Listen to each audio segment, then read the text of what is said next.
হ্যাঁ, তো এখানে আমরা তো জানি যে ইন্টিগ্রেশন হচ্ছে ডিফারেন্সিয়েশনের উল্টা একটা প্রসেস। ডিফারেন্সিয়েশন যে কাজটা করে ইন্টিগ্রেশন তার উল্টা কাজ করে। এখানে যেমন দেখো tan x কে তুমি যখন ডিফারেন্সিয়েশন করছো তখন আসছে কত sec স্কয়ার x।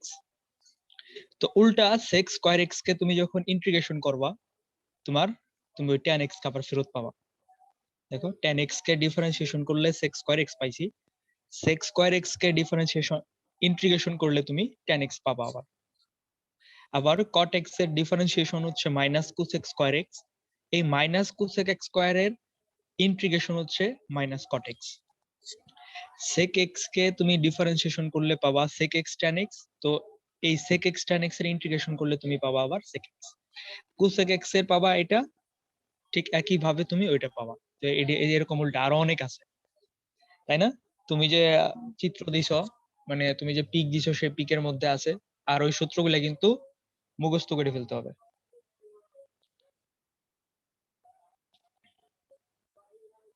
হ্যাঁ, যেমন আমরা আরেকটা সূত্র জানতাম যে ddx of a two the power x, এটাকে করলে যেন কত আসতো বলো দেখি।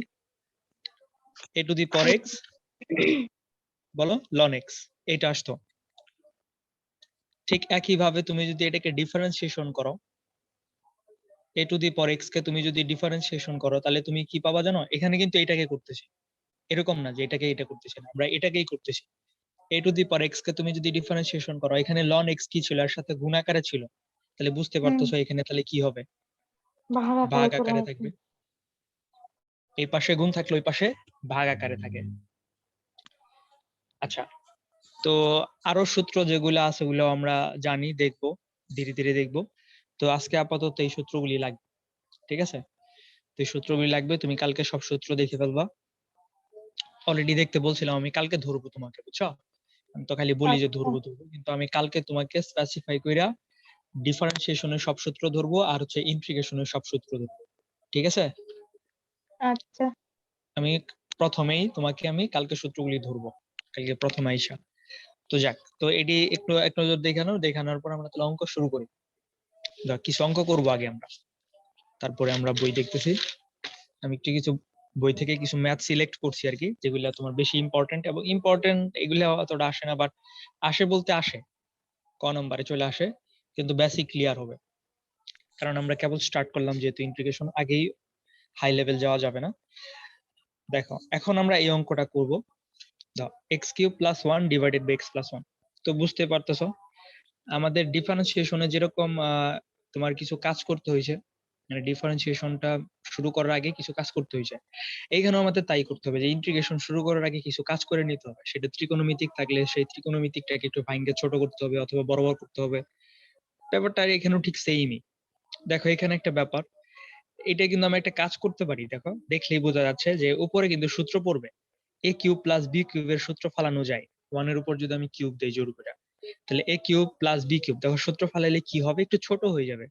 দেখো যদি সূত্র ফালাই, এ কিউব প্লাস বি কিউবের সূত্র যদি ফালাই, তাহলে হবে কত, এ plus B into A square minus A B plus B square. সূত্র আছে না এরকম একটা? হ্যাঁ, সূত্র ফালাইলাম জাস্ট উপরে, ঠিক আছে? উপরে জাস্ট আমি সূত্র ফালাইলাম x cube plus one cube divided by x plus one.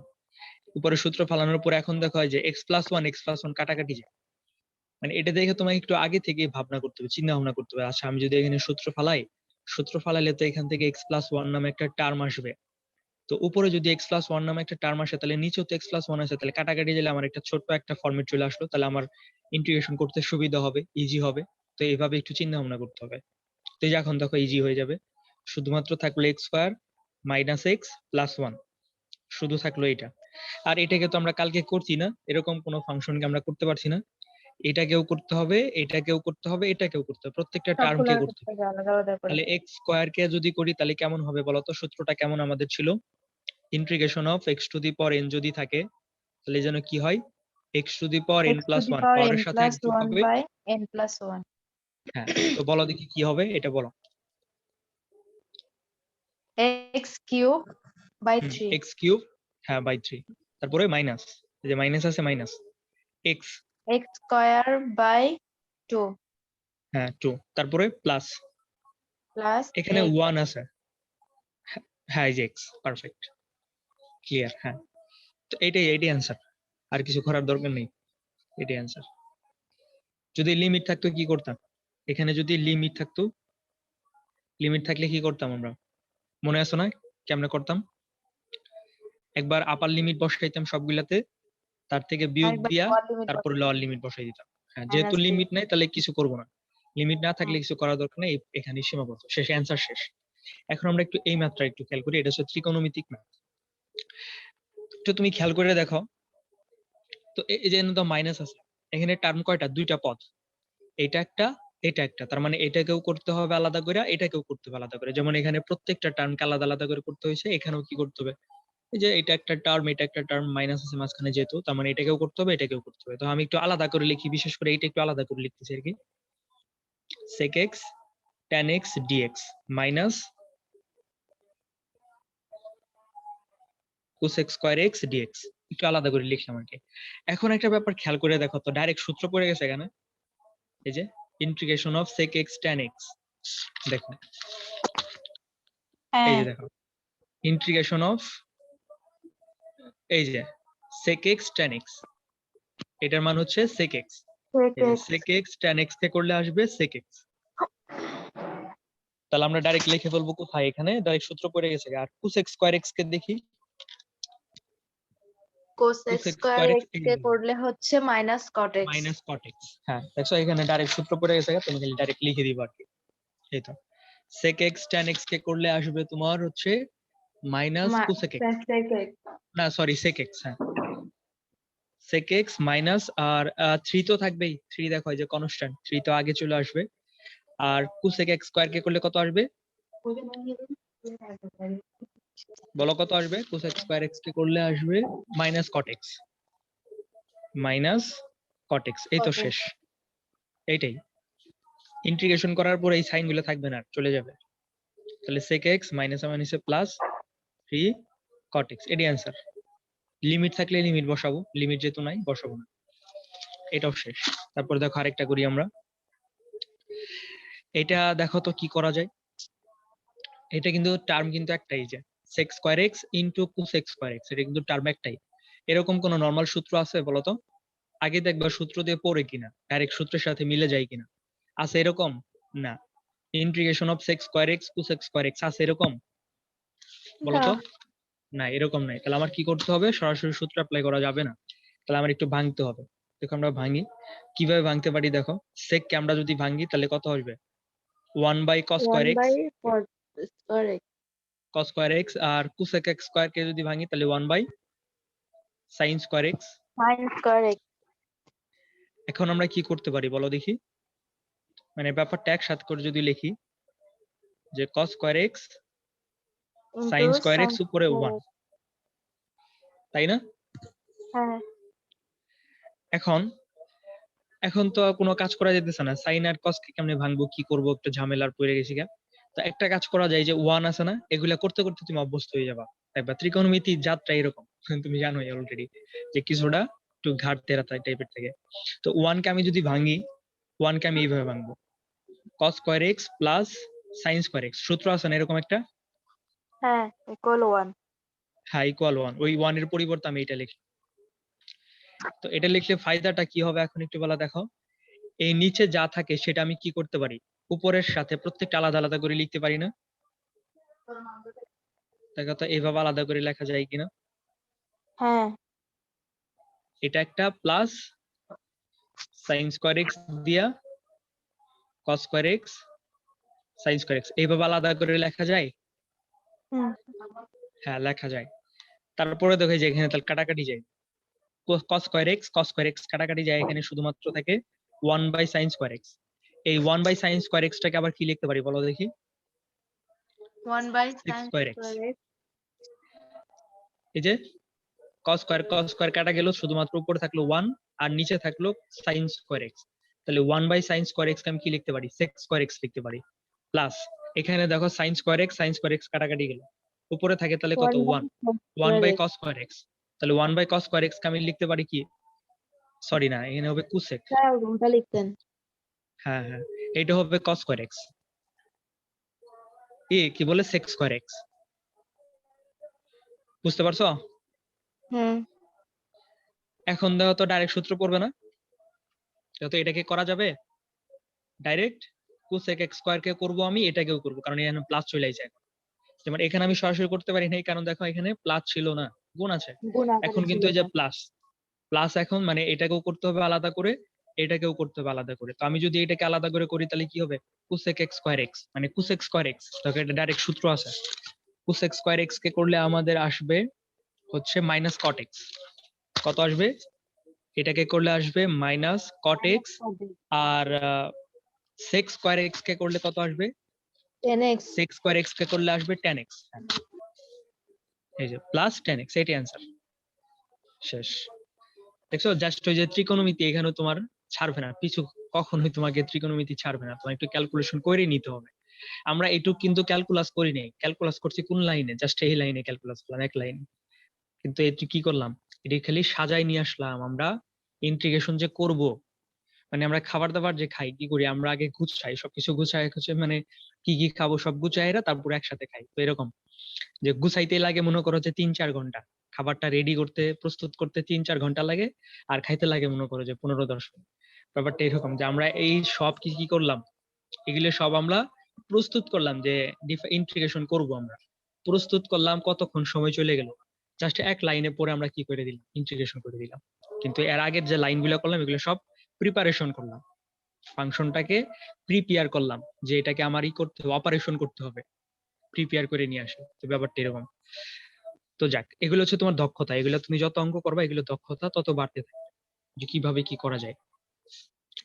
কিন্তু ইন্টিগ্রেশন কিন্তু ইন্টিগ্রেশনই, নিয়ম শেষ, ইন্টিগ্রেশনের বেসিক নিয়ম শেষ। ব্যাপারটা মানে হ্যাঁ আরো আছে যদিও, কিন্তু বেসিকটা এরকম 2-3 লাইনে। তো এখন এটাকে যদি আমরা করতে চাই তাহলে বলো তো কি করা যায়। কট স্কয়ার এক্স এর কি ডিরেক্ট সূত্র আছে? না। এটা আরেকটা অঙ্ক, এটা আরেকটা অঙ্ক। হ্যাঁ, কট স্কয়ার এক্স এর কোনো সূত্র নাই। তো আমি কি করতে হবে, তাহলে একটু ভাঙতে হবে, যেভাবে হোক ভাঙতে হবে।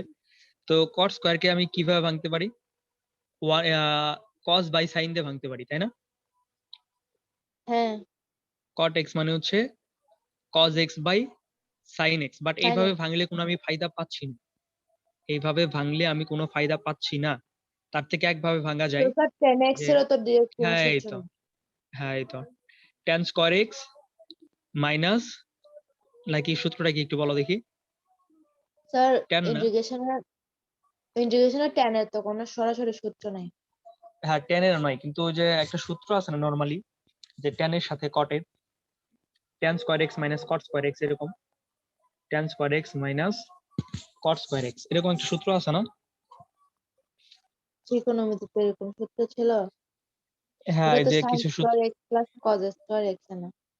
একটা আছে sine square x plus cos square x equal to 1, আরো আছে আরেকটা আছে তোমার tan square x minus cot square x equal to 1, আরেকটা আছে তোমার কোসেকের সাথে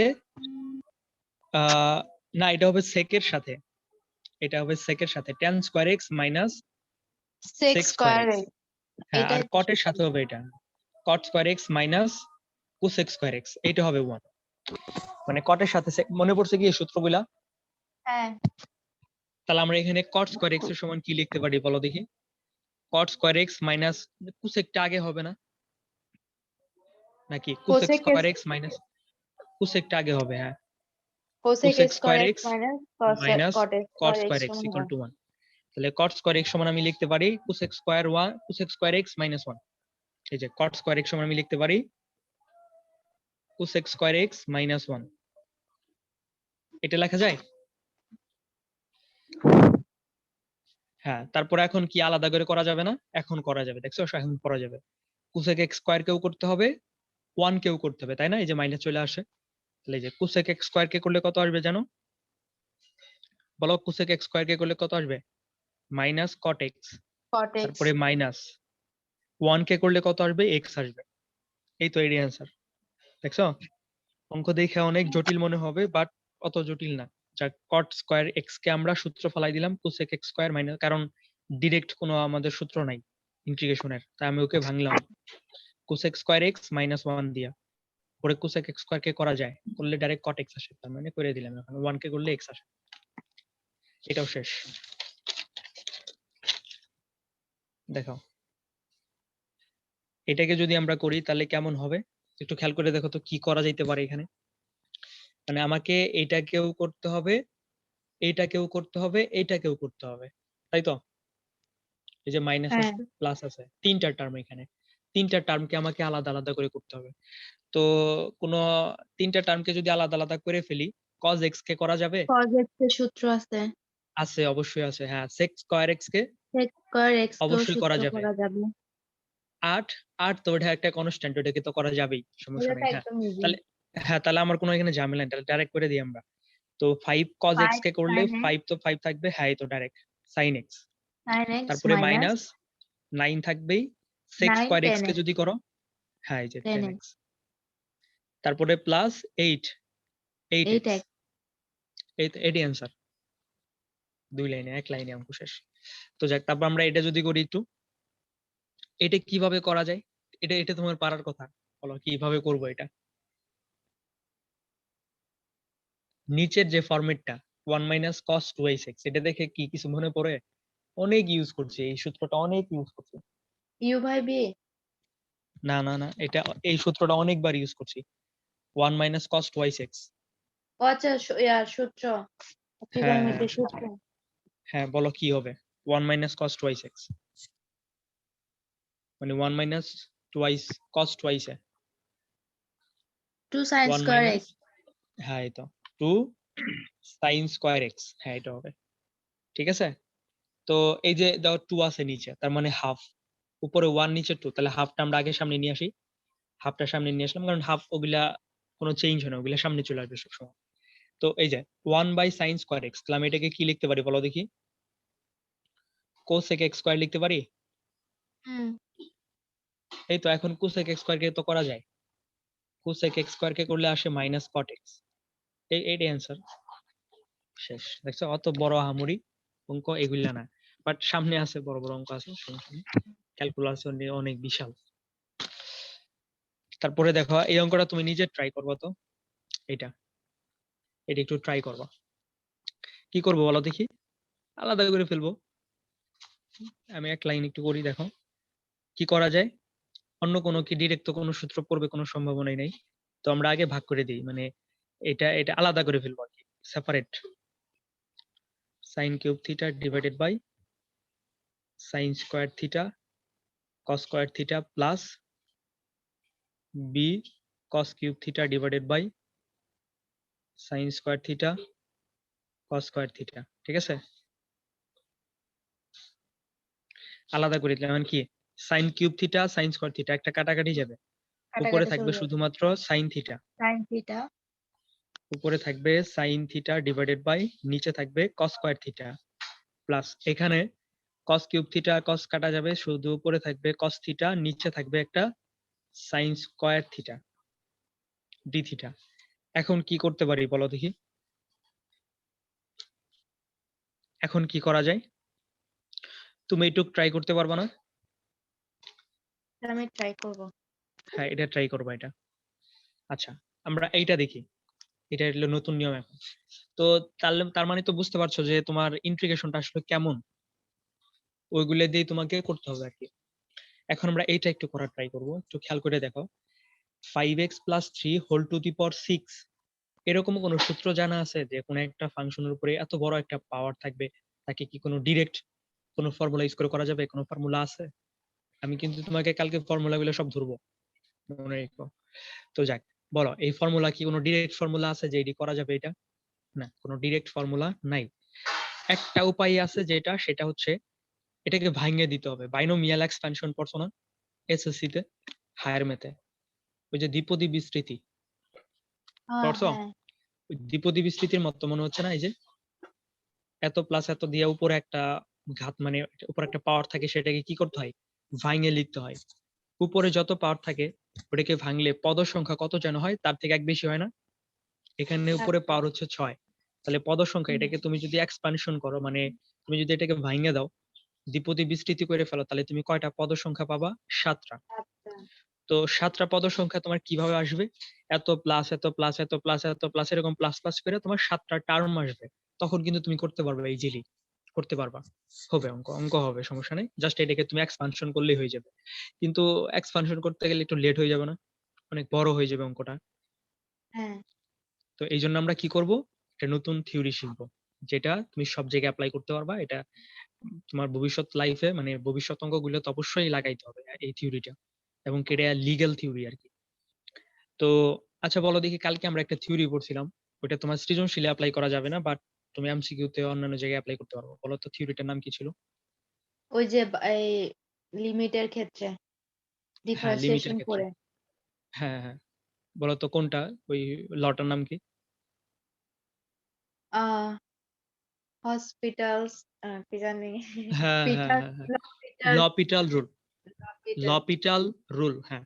এটা কি যেন করতে হয় বলো দেখি, নিয়মটা একটু বলো দেখি। এটা হচ্ছে নরমালি ডিফারেন্সিয়েশন করতে হয়। ডিফারেন্সি প্রথমে একবার ডিফারেন্সিয়েশন করে তারপর ওখানে মানটা বসাবো মিলে কিনা, তারপর মিলে কিনা? না মিলে কিনা না, সরি, মানে ওই ইনফিনিটি ইনফিনিটি বা নিচে ইনফিনিটি, ওই মানে মানে আমরা নরমালি ডিফারেন্সিয়েশন শুরু করার আগে যে জিনিসটা দেখি না, মানে মান বসাই ম্যাথটা করা যাবে কিনা। ইনফিনিটি বাই ইনফিনিটি অথবা 0/0, জিরো এই বাই ব্যাপারটা। জিরো হ্যাঁ, 0/0 অথবা ইনফিনিটি বাই ইনফিনিটি যদি আসে, তাহলে আমি কি করতে পারবো? এই লপিটাল রুলটা ইউজ করতে প্রফিটার পারবো। রুলটা অ্যাপ্লাই করতে পারবো। হ্যাঁ, যতক্ষণ পর্যন্ত এরকম ফর্মেট আসতে থাকবে ততক্ষণ পর্যন্ত কি করবা, ধাপে ধাপে ডিফারেন্সিয়েশন উপরে করে আর যাবো। নিচে দুইটাকেই ডিফারেন্সিয়েশন করে করে আসতে হবে। যখনই দেখবে এই ফর্মেটটা আসতেছে না, তখন ডাইরেক্ট লিমিট বসাই দিবা, মান বের হয়ে যাবে, শেষ। তো যাক, ওটা কিন্তু সব জায়গায় অ্যাপ্লাই যোগ্য না, ওটা মানে অ্যাডমিশনে অ্যাপ্লাই যোগ্য, বাট সৃজনশীল অ্যাপ্লাই যোগ্য না। ওটা এমসিকিউ করতে পারো, সবকিছু করতে পারো ওই থিওরি দিয়ে। তো যাক, আমরা এখন যে থিওরিটা শিখবো এটা হচ্ছে লাগবে, এখানে লাগবে, অবশ্যই লাগবে। এটা কিন্তু লিগ্যাল থিওরি, এটা তুমি সব জায়গায় ইউজ করতে পারবে। তো দেখো আমরা কি করব, যদি এইরকম অঙ্ক থাকে যে কোন একটা ফাংশনের উপরে এত বড় একটা পাওয়ার, তো ওটাকে তোমার এক্সপ্যানশন না করে কি করবো জানো? এই যে নিচে যে ফাংশনটা থাকবে ওটাকে আমরা অন্য একটা ভ্যারিয়েবল ধরে নিব। কি ধরে নিব? অন্য আরেকটা ভ্যারিয়েবল ধরে নিব। যেমন 5x+3 কে আমি ধরে নিব, এই যে ধরি 5x+3 ইকুয়াল জেড। ম্যাক্সিমাম সময় জেটই ধরা হয়, তুমি চাইলে অন্য কোনো ফাংশন মানে অন্য কোনো চলক ধরতে পারো, এম এন পি কিউ ধরতে পারো, তোমার ইচ্ছা। আমরা জেড ধরলাম, 5x+3 সমান আমরা জেড ধরবো। এই যে যদি এরকম টাইপের এক্সপানশন টাইপ যদি থাকে, মানে উপরে পাওয়ার থাকে নিচে একটা ফাংশন থাকে এরকম, তখন ওটাকে নর্মাল নিয়ম এক্সপানশন না করে তুমি ধইরা করবা, দেখবে অঙ্কটা ছোট হয়ে যাবে, ইজি মনে হবে, অত ক্যালকুলেশন জটিল হবে না। তো আমি ধরে নিলাম এই ফাংশনটাকে, এই যে 5x+3, শুধুমাত্র এটাকে, পাওয়ার ছাড়া শুধুমাত্র এই ফাংশনটাকে ধরে নিবা, কোনো একটা ভ্যারিয়েবল ধরে নিলাম। এখন কি করবা? ডিফারেন্সিয়েশন করবা। কি করবা? আমরা ডিফারেন্সিয়েশন শিখে আসছি না?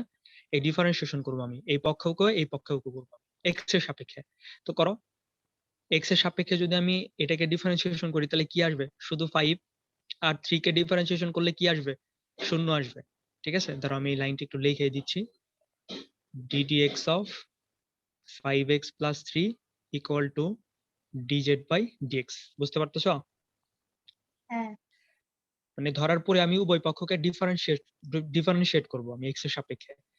তো গেল আমাদের এখানে এক্স এর সাপেক্ষে বলতে, এখানে আসলে যে ফাংশনটা থাকবে যে চলকের, সেই চলক দিয়েই তোমার ডিফারেন্সিয়েশন করতে হবে। এটা ওয়াই চলকের থাকতে পারে, এম এ চলকের থাকতে পারে, যে চলকের থাকবে ওই চলক দিয়ে, ওই চলকের সাপেক্ষে তোমার ডিফারেন্সিয়েশনটা করতে হবে।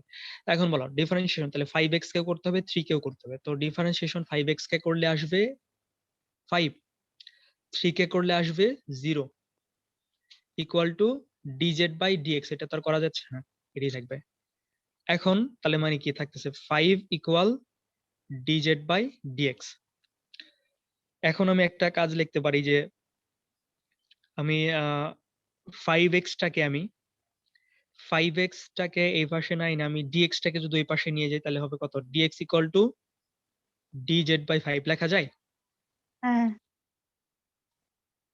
dx টাকে এই পাশে উপরে নিয়ে আসলাম আর 5 টাকে এই পাশে নিয়ে আসলাম, তাহলে dx ইকুয়াল টু dz/5। ঠিক আছে, এখন আমরা এই যে যে ধরে নিয়েছিলাম না, 5x+3 সমান z ধরে নিয়েছিলাম, এখানে আমরা পুট করে দিব। এই যে তাহলে যদি পুট করে দেই তাহলে এই ব্যাপারটা হবে এরকম, z⁶ হবে। আর এই যে dx এর পরিবর্তে বলতো, এই যে ডিফারেন্সিয়েশন করে করে আমরা dx পরিবর্তে আমরা লিখতে পারবি dz/5 লিখতে পারি আমরা। dz বাই 5 লিখতে পারি dx এর পরিবর্তে। তাহলে এই যে লিখে দিলাম আমরা dz বাই 5। বলো এই পর্যন্ত বুঝছো কিনা? হ্যাঁ তারপর এখন দেখো 1/5 না, 5 তো নিচের সংখ্যা, মানে 1/5, ওটা কোনো চেঞ্জ হবে না, সামনে নিয়ে আসলাম আর কি। তাহলে এখানে শুধুমাত্র থাকতেছে z to the power 6 dz। এখন তো ইজি হয়ে গেল না? এই যে z টু দি পাওয়ার 6, এটা তো নরমাল নিয়মে এখন ডিফারেন্সিয়েশন করব আমরা। কোন নরমাল নিয়মে? ওই যে x to the power n dx সমান কি লিখি আমরা? x to the power n plus 1 divided by n plus 1, এই নিয়ম আমরা করে দিব আর কি। তো করো, তাহলে কত আসবে? z to the power 7 divided by 7, তাই না? হ্যাঁ এখন এডি কি অ্যান্সার দিবা? না, এটা অ্যান্সার না দিয়ে কি করবা, ওই যে জেড এর মানটা আমরা কি ধরছিলাম, জেড তো একটা ধরে নিয়েছিলাম ভ্যালুটা, ওই জেড এর ভ্যালুটা আবার বসাই দিতে হবে। 1/5 থাকলে ওই যে জেড এর ভ্যালুটা আমরা বসাই দিলাম, 5x প্লাস 3 ধরছিলাম। এই যে এটা হলো অ্যান্সার। বলো বুঝলা কিনা নিয়মটা?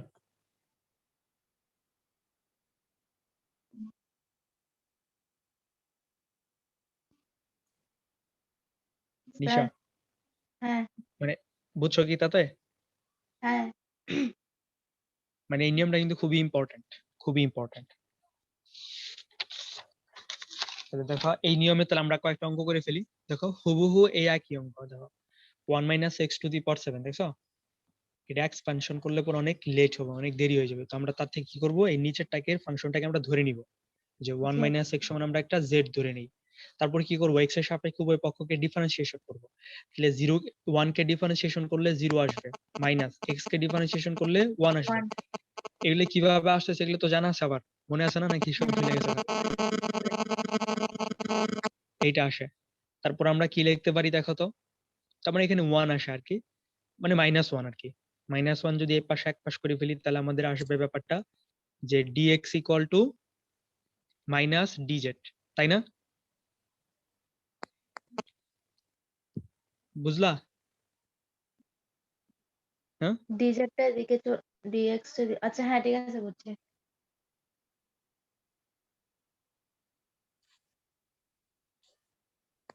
আচ্ছা, তো ক্লিয়ার তো নাকি? dx সমান মাইনাস dz। এখন হ্যাঁ আমরা মানটা বসাই দিব। 1 মাইনাস x সমান আমি ধরে নিয়েছিলাম z, z to the power 7 into, তাহলে dx এর সমান কি লিখবো আমি? যে dx সমান লিখবো মাইনাস dz, এটা কিন্তু গুণ আকারে। তো দেখো মাইনাস মাইনাস ওয়ানটা আমি সামনে নিয়ে আসলাম, কারণ কনস্ট্যান্ট, কোনো চেঞ্জ হবে না। তাহলে z to the power 7 dz, বুঝতেছো ব্যাপারটা? তাহলে -1 হ্যাঁ থাকবেই।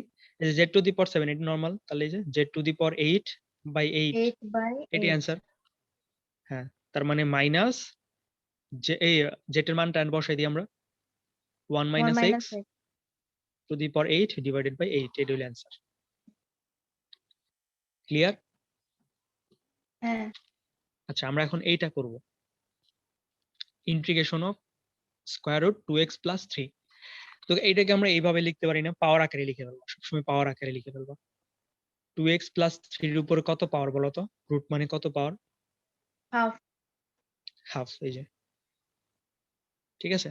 তো এই দেখো হাফ আছে, তাহলে কি এটাকেও কি আমি সরাসরি নিয়মে করতে পারবো? এরকম সরাসরি কোনো নিয়ম আছে আমাদের উপরে পাওয়ার যুক্ত কোনো সূত্র জানা আছে ইন্টিগ্রেশনের? জানা নাই। তাহলে আমাকে এটাকে ধরতে হবে আগের মতো। তাহলে ধরি 2x plus 3 equal to z। তো ধরে নিলাম। তো এখন কি করবো, উভয় পক্ষকে ডিফারেন্সিয়েশন করব x এর প্রেক্ষিতে, dz বাই dx। তাহলে দেখো 2x কে করলে কি আর এটা, এই লাইনটা কিন্তু লেখা লাগবে না, যেমন আমি এই অঙ্কের মধ্যে লিখি নাই। তো এটা তুমি সংক্ষিপ্ত করে ফেলবা, আমি একটু এই লাইনের মধ্যে লিখলাম আবার। তো 2x কে করলে আসবে 2, 3 কে করলে 0, equal to dz by dx। তাহলে আমি এখন লিখতে পারি dx equal to dz by 2 লিখতে পারি, এই যে dx equal to dz by 2 লিখতে পারি। তখন মানটা যদি আমরা ইনপুট করে দেই, তাহলে 2x প্লাস 3 সমান আমরা লিখবো z to the power half into dx এর জায়গায় কি লিখবো আমি? dz by 2। 2 তাহলে এই যে 2টার নিচে মানে হাফ, হাফটা আমি সামনে নিয়ে আসলাম। তাহলে z to the power half dz। তো এটা ওই যে আগের নিয়মেই, তো হাফ থাকবেই, সরি, হাফ থাকবেই। এই যে z to the power half plus one না, divided by hmm, half plus one. Clear? হ্যাঁ, বুঝছো? তারপরে যে হাফ থাকবেই, তো হাফ প্লাস ওয়ান করলে কত হয় জানো? 3/2 হয়। 3/2 এই যে 3/2, তো 3/2 যদি এখানে যদি করি তাহলে উল্টা যাবে, 2/3 হবে। 2/3 হলে 2 কাটাকাটি যায়, তাহলে থাকে 1/3। আর জেড এর মানটা বসাই দিই, জেড এর মানটা আমরা বসাই যদি দেই তাহলে 2x প্লাস 3 টু দি পাওয়ার 3/2, এটা হইল অ্যান্সার। ক্লিয়ার? হ্যাঁ, এই তো শেষ, এটাও শেষ। তো এটা দেখো তো, ওই হুবহু সেম টু সেম অঙ্ক, সেম টু সেম অঙ্ক করব। না আমি করব। তারপরে দেখো তো এটা, এটাও সেম টু সেম অঙ্ক। নিচের যে এই ফাংশনটাকে ধরবা, তখন আমি এটাকে একটু এটা কাজ করে নিবা আগে। এটা কিন্তু রুট ওভার 1 - x কিন্তু নিচে, এটা যদি উপরে নিয়ে যাই, আচ্ছা দাঁড়াও একটু ধীরে ধীরে করি, তাহলে 1 - x, এই রুট মানে আমি হাফ পাওয়ার দিতে পারি। তারপর কি করতে পারি, এই নিচের কোনো ফাংশনকে যদি আমি উপরে নিয়ে যাই তাহলে কি পাওয়ার আগে একটা মাইনাস চিহ্ন চলে আসে না? বলো। হ্যাঁ, তারপরে যে এখন ওই যে আগের মতো আবার, যে 1 - x কে তুমি কি ধরবা? জেড ধরবা, জেড ধরে নিয়ে আগের মতোই করে যাবা। পারবা না?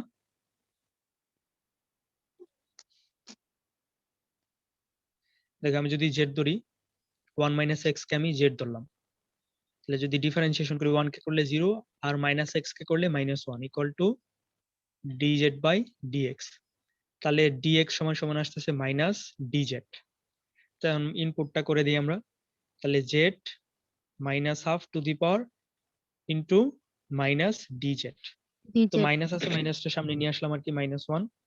তো z to the power minus half dz, তাহলে -1 থাকলো ইন্টু এই যে z to the power minus half, তাহলে z to the power minus হাফের সাথে কি এক যোগ হবে, মাইনাস হাফের সাথে বাই এক যোগ হবে। হুম, হ্যাঁ, এটাই অ্যান্সার। -1 ইন্টু, তার মানে জেড এর মানটা বসাই দাও, মাইনাস হাফ প্লাস হাফ, তার মানে কত? হাফ থাকবে। তো জেড এর জায়গায় মানটা একবার বসাই দিই, 1 - x হাফ পাওয়ার, মানে এই যে মাইনাস হাফ প্লাস ওয়ান মানে কি, এক থেকে মাইনাস হাফ বিয়োগ করতেছো, তার মানে হাফ থাকে, হাফ। হাফ। এটা হাফ যদি থাকে তার উল্টায় যদি দাও তাহলে 2, তাহলে -2, এটি অ্যান্সার। এটাকে একটু ভালো করে লেখা যায় যে -2 1 - x রুট দিয়ে যদি লিখি তাহলে এটা মানে -2 রুট ওভার 1 - x।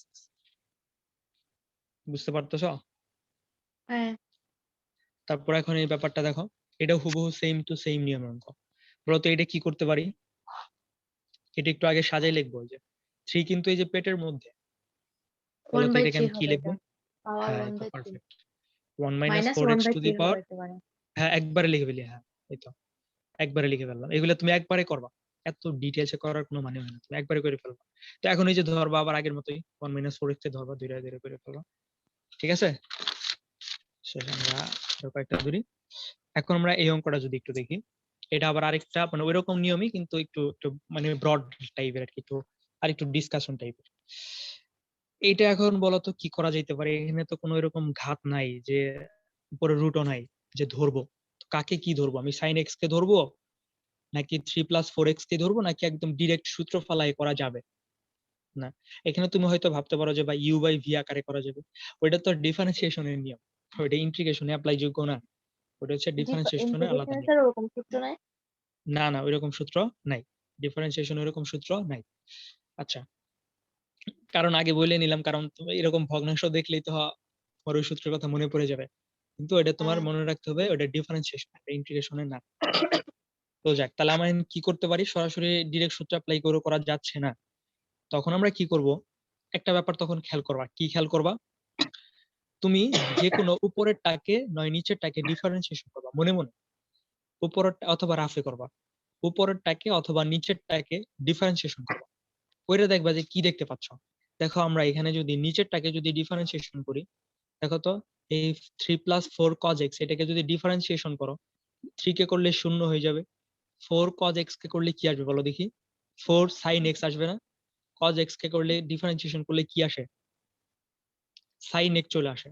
দেখছো, উপরে কিন্তু sin x, তার মানে তখন তোমাকে ধরে নিতে হবে এইটা সমান জেড, এটা ধরে নিতে হবে। আমি আবার বলতেছি কখন কাকে ধরে নিবা। তুমি যে কোনো উপরেরটাকে অথবা নিচেরটাকে তুমি ডিফারেন্সিয়েশন করবা। যদি দেখো যে নিচেরটাকে ডিফারেন্সিয়েশন করার কারণে উপরের মানটা চলে আসতেছে, তখন তুমি নিচেরটাকেই ধরে নিবা। অথবা যদি উল্টা হয় যে উপরেরটাকে ডিফারেন্সিয়েশন করলে তুমি নিচেরটাই পাচ্ছ, তাহলে তুমি তখন উপরেরটা। এখানে আমি নিচেরটাকে ধরে নিচ্ছি কারণ তোমার এটাকে যদি ডিফারেন্সিয়েশন করো ম্যাক্সিমাম ক্ষেত্রে এটা মিলে যাচ্ছে, কিন্তু তুমি যদি উপরেরটাকে ডিফারেন্সিয়েশন করো, হ্যাঁ cos x আসবে বাট 4 3 কিন্তু এগুলা কিন্তু আসবে না। কিন্তু এটাকে যদি করো তাহলে sin x আসবে, সাথে 4ও আসবে, 4টাকে ক্যান্সেল করা যাবে, ওটা সমস্যা হবে না। তো ব্যাপারটা এই যে, তাহলে এটাকে আমরা ধরে নিলাম। তো এই যে এখন তাহলে অ্যাজ ইউজুয়াল আগের মতোই অঙ্ক। তো এত সমান z ধরনের পরে তাহলে কি করবো, উভয় পক্ষকে ডিফারেন্সিয়েশন করবো। 3 কে করলে 0, 4 cos x কে করলে আসবে আমাদের -4 sin x equal to dz by dx। dx তাহলে আমরা dx dx সমান উপরে লিখতে পারি, হ্যাঁ dx সমান আমরা লিখতে পারি, তাহলে আমরা dx না সরি sin x টা আমরা রাখবো, কারণ দেখো উপরে যে sin x dx আছে না, একবার এটা তুলে দিব আমরা, একবারে তুলে নিব। তাহলে এই যে sin x থাকলোই, dx টা গুণ করে দিলাম dx, তাহলে থাকছে কত মাইনাস dz বাই 4, তাই না? এটা লিখতে পারি কিনা বলো। হ্যাঁ dx টা এই পাশে গেলাম, তাহলে sin x dx আর দিচ্ছি -4 টাকে নিচে নিয়ে আসলাম। আমরা ডাইরেক্ট কেন করলাম জানো, এই sin x dx দেখো তো একবার গুণাকার আসছে না, দেখো যে sin x dx একবার গুণাকার আছে, তো ডাইরেক্ট আমি sin x dx তুলে দিয়ে আমি কি লিখবো, মাইনাস dz বাই 4 লিখবো। মানে আমরা পুরো ফাংশনটাকে আমরা z দ্বারা রিপ্লেস করতেছি। এই থিওরিটাকে বলা হয় কি জানো, রিপ্লেসমেন্ট থিওরি। কারণ আমরা এক চলকের মানে এক চলককে তুলে দিয়ে আমরা আরেকটা চলক বসাই দিই, আরেকটা এই চলক জন্য নিয়ে বলা আসি। হচ্ছে, হ্যাঁ এটা এই জন্য বলা হচ্ছে রিপ্লেসমেন্ট থিওরি। তো আমরা sin x dx কে একবারে তুলে দিলাম, সবকিছু একবার তুলে দিব আর কি। তো 3 + 4 cos x কে আমরা ধরছি z, আর তাহলে 1/z লিখলাম, আর এই যে sin x dx কে আমি লিখলাম মাইনাস dz বাই 4। বলো বুঝলা কিনা? হ্যাঁ এখন এই যে দেখো -1/4 টাকে আমি সামনে নিয়ে আসলাম, তো থাকলো আমাদের 1/z dz। ক্লিয়ার? এখন বলতো 1/z